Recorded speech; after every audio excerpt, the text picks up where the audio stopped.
რუმინეთის ცენტრალურმა საარჩევნო კომიტეტმა შეაჩერა საპრეზიდენტო კანდიდატის ულტრანაციონალისტი კალინ ჯორჯესკუს განაცხადი მომავალ არჩევნებში მონაწილეობის თაობაზე.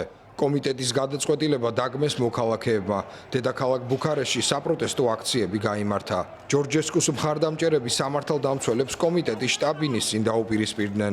შეხლა შემოხლის შედეგად ერთი პოლიციელი დაშავდა. კომიტეტმა გადახედა ჯორჯესკუს მიერ წარდგენილ საბუთებს, მაგრამ არ დაამტკიცა ის დოკუმენტი, რომელიც კამპანიის დაფინანსებას უკავშირდებოდა და აღნიშნა, რომ მას არ ჰქონდა საჭირო ხელმოწერა. ულტრამემარჯვენე კანდიდატმა გადაწყვეტილება გააკრიტიკა და მას დემოკრატიის გულში პირდაპირი დარტყმა უწოდა. მანამდე მან ევროპა დიქტატორადაც მოიხსენია. მისმა ერთ-ერთმა მრჩეველმა ოთხშაბათს განაცხადა, რომ იგი საარჩევნო ორგანოს გადაწყვეტილებას გაასაჩივრებს. საკონსტიტუციო სასამართლომ ჯორჯესკუს საჩივრის შესახებ გადაწყვეტილება ოთხშაბათამდე უნდა გამოიტანოს.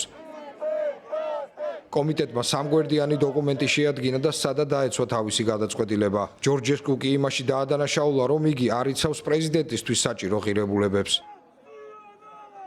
ჯორჯესკუ, რომელსაც TikTok-ის მესია უწოდეს, დეკემბერში რუმინეთის საპრეზიდენტო არჩევნების პირველი ტურის ლიდერი გახდა. დაზვერვის ანგარიშებზე დაყრდნობით საკონსტიტუციო სასამართლომ კენჭისყრის შედეგები გააუქმა. მიზეზად რუსეთის მხრიდან ამ მომრჩეველზე ზეწოლა დასახელდა.